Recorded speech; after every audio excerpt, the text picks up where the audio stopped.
12वी writing skill मध्ये next आणखी एक क्वेश्चन ते म्हणजे स्पीच रायटिंग. आतापर्यंत आपण सिक्वेन्स वाईज सर्वच रायटिंग स्किलचे टॉपिक्स कव्हर करत आलेलो आहोत.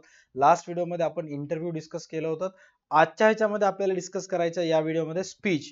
आता स्पीच रायटिंग जेव्हा तुम्ही लिहित असता, जो मार्कचा असेसमेंट क्रायटेरिया आहे तो लॉजिकल सिक्वेन्स ऑफ आयडियासाठी तुम्हाला 1-2 मार्क दिलेला आहे.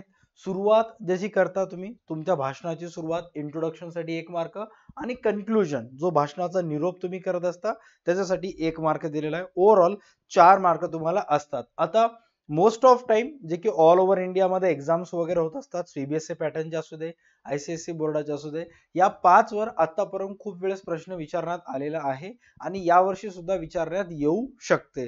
तर इफ इन केस जर तुम्ही स्पीच रायटिंग लिहिणार असाल एक्झाम मध्ये आणि तर हे 5 टॉपिक जे मी तुम्हाला आजच्या या व्हिडिओमध्ये सांगत आहे त्या 5 टॉपिक वर एक वेळेस नक्की स्पीच लिहून पहा.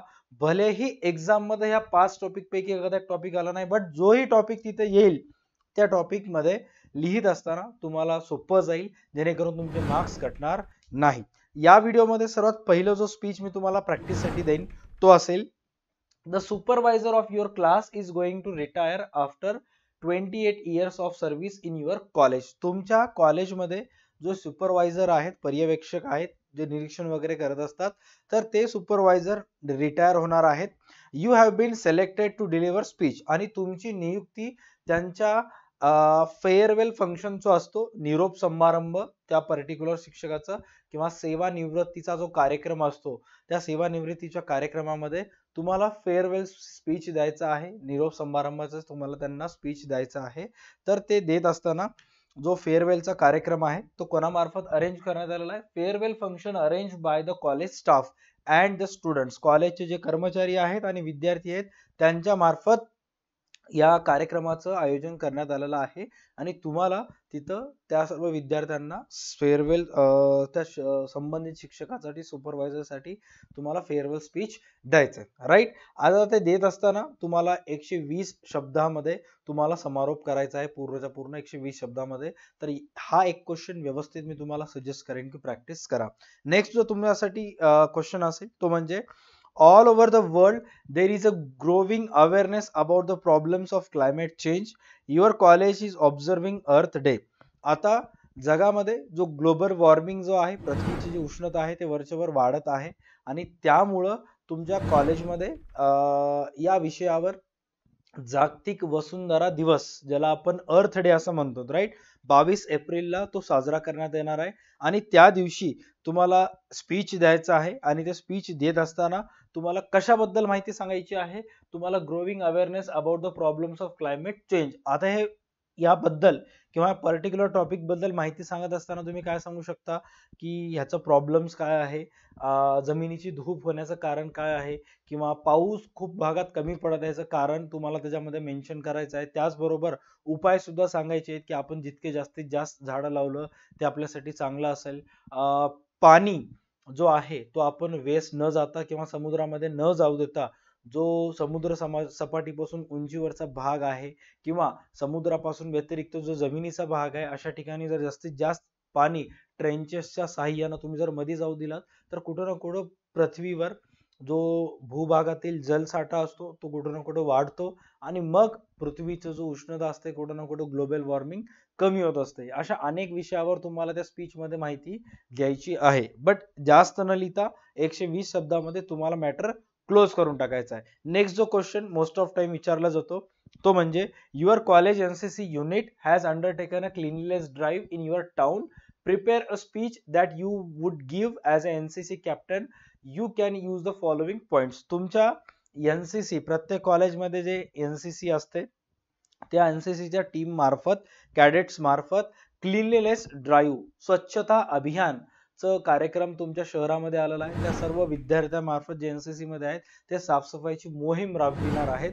तर त्या संबंधी तुम्हाला ॲज अ एनसीसी कॅप्टन त्या सर्व विद्यार्थ्यांचा लीडर म्हणून तुम्हाला एक स्पीच तयार करायचा आहे, ज्याच्यामध्ये तुम्हाला त्या सर्व विद्यार्थ्यांना मार्गदर्शन करायचं की एक्झॅक्ट ही ड्राईव्ह कशा पद्धतीचा असेल किंवा साफसफाई झाल्यानंतर तुम्ही अनेक ठिकाणी बघत असता स्वच्छता झाल्यानंतर जिथे लोक जमा होतात त्या सर्व लोकांना तुम्ही आवाहन सुद्धा करू शकता. त्या संबंधी एक स्पीच तुम्हाला तिथं तयार करायचं आहे.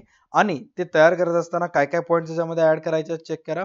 Cleanliness is next to godliness, right?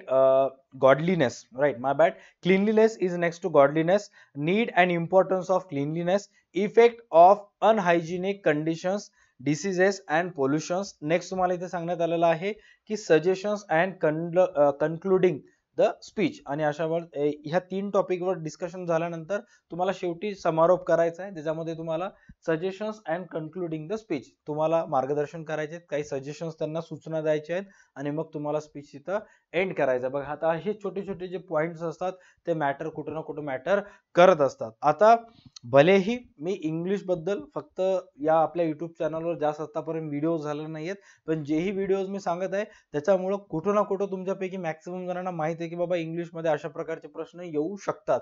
जर तुम्हालाही कुठं ना कुठं वाटत असेल की आपल्याला ह्या चॅनलमुळे फायदा होत आहे तर काहीच करायचं नाही, free of cost like button आणि सबस्क्राईबचं बटन दाबायचं, ज्याच्यामुळं कॉन्फिडन्स येतं आम्हाला सुद्धा आणि व्हिडिओज करायला मजा येते. जर सबस्क्रायबर वाढत नसतील, व्ह्यूज येत नसतील तर मग कोणतंही युट्यूब चॅनल डेड झाल्याशिवाय राहत नाही. आणि बट ते जर होऊ द्यायचं असेल तर कुठं ना कुठं तुमच्याकडून सपोर्ट एक्सपेक्टेड आहे, राईट? आणि सर्वात इम्पॉर्टंट, तुम्हाला ह्या जर सर्व क्वेश्चन्स जे तुम्हाला इथे दिसत आहेत याचे जर आन्सर्स पाहिजे असतील तर डिस्क्रिप्शन मध्ये किंवा पिन कमेंट मध्ये 21 रुपयाचा नोट्स एक्सपर्ट कोर्स आहे आपल्या ऍप्लिकेशनवर, ज्याच्यामध्ये फक्त 21 रुपयामध्ये तुम्हाला सर्व विषयाचे नोट्स मिळतील तुम्हाला तिथं.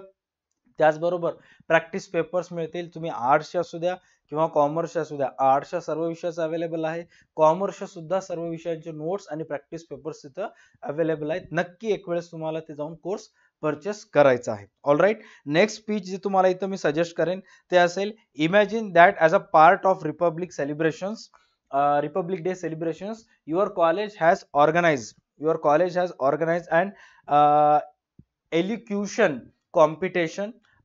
Prepare a speech in about 120 words on my idea as a developed country. Okay, आता तुमच्या कॉलेज मार्फत प्रजासत्ताक दिनानिमित्त तुमच्या कॉलेज मार्फत एक एलिक्युशन कॉम्पिटिशन तिथं ऑर्गनाइज करण्यात आलेलं आहे, ज्यामध्ये तुम्हाला तुमचं मत मांडायचं आहे. आणि ते मत मांडत असताना तुम्हाला my idea of India as developed country, जर विकसित भारताची कल्पना जर करायचा असेल तर तुम्हाला काय काय वाटतं की विकसित भारतामध्ये एक्झॅक्ट तुमच्या मते कोणत्या कोणत्या गोष्टी असायला पाहिजे किंवा विकसित भारत कसा असेल याच्याबद्दल तुम्हाला स्पीच तयार करायचा आहे. हा अंडर एस्टिमेट केलेला क्वेश्चन आहे, बट एक्झाम मध्ये येऊ शकते. मे बी रिपब्लिक डेच्या ऐवजी इंडिपेंडन्स डे असू शकते, प्रजासत्ताक दिनाच्या दिवशी ऐवजी स्वातंत्र्य दिन असू शकते, बट काही ना काही होईलच. ओके, त्याच्यानंतर नेक्स्ट तुम्हाला इथे सांगितलेलं आहे, prepare a short speech in about 120 words to be delivered before your class on blood donation. आता तुमच्या क्लासेस मार्फत किंवा तुमच्या सर्व विद्यार्थ्यांना ब्लड डोनेशन, रक्तदानाविषयी तुम्हाला माहिती सांगायची आहे, एका स्पीच तयार करायचा आहे. आता ते सांगत असताना तुम्ही काय सांगू शकता की रक्तदान श्रेष्ठ दान असं अनेक ठिकाणी तुम्ही म्हणू शकता, राईट? आता श्रेष्ठ या शब्दाचा अर्थ काय, किंवा रक्तदान दर 3 महिन्यातून एक वेळेस करायला पाहिजे, ज्याच्या अंगावर टॅटू आहेत त्यानं रक्तदान करू नये, किंवा ज्याही व्यक्तीला सिगरेट स्मोकिंग सारखे सवयी आहेत किंवा जो ब्लड प्रेशरचा कॅन्डिडेट आहे किंवा ज्याही व्यक्तीला मधुमेह, शुगर, डायबिटीज आहेत अशा व्यक्तीने ब्लड प्रेशर वगैरे करू नये. तुम्ही हे सुद्धा सांगू शकता की त्यांना ब्लड डोनेट केल्यामुळं तुमच्या अंगातून तर रक्त जातं, बट नवीन रक्त तयार होण्यास तुमच्या बॉडीमध्ये मदत होते, ज्याच्यामुळं खूप सारे पिंपल्स वगैरे तुमच्यावर येतात. अशा प्रकारच्या अनेक गोष्टी तुम्ही त्या स्पीच मध्ये सांगू शकता, जेणेकरून समोरच्या व्यक्तीला कळेल. ओके, ऍट द एंड तुमचं लिहिलेलं पेपर आहे ते तुम्हालाच माहित असणार आहे, तर त्या चेक करणाऱ्या सरालाच माहित होणार आहे, बाकी दुसरं मधल्या कोणालाच माहित होणार नाही. त्यामुळे मी तुम्हाला सजेस्ट करेन की नक्की तुम्ही व्यवस्थित प्रयत्न लिहिण्याचा प्रयत्न करा. जितकं जास्त तुमचं ग्रामर वगैरे चांगलं असेल तितकं जास्त तुम्हाला बेनिफिट होईल. हे बघा, आता आतापर्यंत रायटिंग स्किलचे जेवढेही टॉपिक्स आहेत त्या ओव्हरऑल टॉपिक्स पैकी जवळपास 12 टॉपिक्स आहेत. 12 टॉपिक्स पैकी 7 टॉपिक्सवर ऑलरेडी व्हिडिओज अपलोड झालेले आहेत. तुम्ही प्रत्येक टॉपिक चॅनलवर चेक करा, तुम्हाला मिळून जाईल. आता याच्या नंतरच्या व्हिडिओमध्ये आपण डिस्कस करणार आहोत अबाउट कंपेअरिंग, सूत्रसंचालन, की एक्झॅक्ट सूत्रसंचालन कसं असलं पाहिजे, त्याच्याशी रिलेटेड कशा प्रकारचे क्वेश्चन येतात काही नाही. ते तुम्हाला 12 टॉपिक आहेत. 12 टॉपिक पैकी प्रत्येक सेक्शन मध्ये तुम्हाला 3-3 टॉपिक्स येतात. त्यापैकी कोणतं एक टॉपिक लिहायचं असते. सगळ्याचाच अभ्यास करायची गरज नाही, पण जोही टॉपिक तुम्ही निवड केलेला आहे त्याच्याविषयी व्हिडिओ पाहून घ्या. त्याचे नोट्स तुम्हाला पाहिजे असतील तर 21 रुपयाच्या नोट्स एक्सपर्ट कोर्स मध्ये तुम्हाला मिळून जातील. त्याची लिंक डिस्क्रिप्शन मध्ये दिलेला आहे. जर शेवटपर्यंत व्हिडिओ बघितला असाल तर व्हिडिओला लाईक, चॅनलला सबस्क्राईब करा. नेक्स्ट व्हिडिओमध्ये मी तुम्हाला इन डेप्थ पूर्णच्या पूर्ण डिटेल सांगेन अबाउट कंपेअरिंग. राईट, आजच्या व्हिडिओसाठी एवढंच. भेटूयात नेक्स्ट व्हिडिओमध्ये. तोपर्यंत पाहता तुमचा आवडतं युट्यूब चॅनल DA2 अकॅडमी. चला bye, take care, stay connected. भेटूयात नेक्स्ट क्लासमध्ये.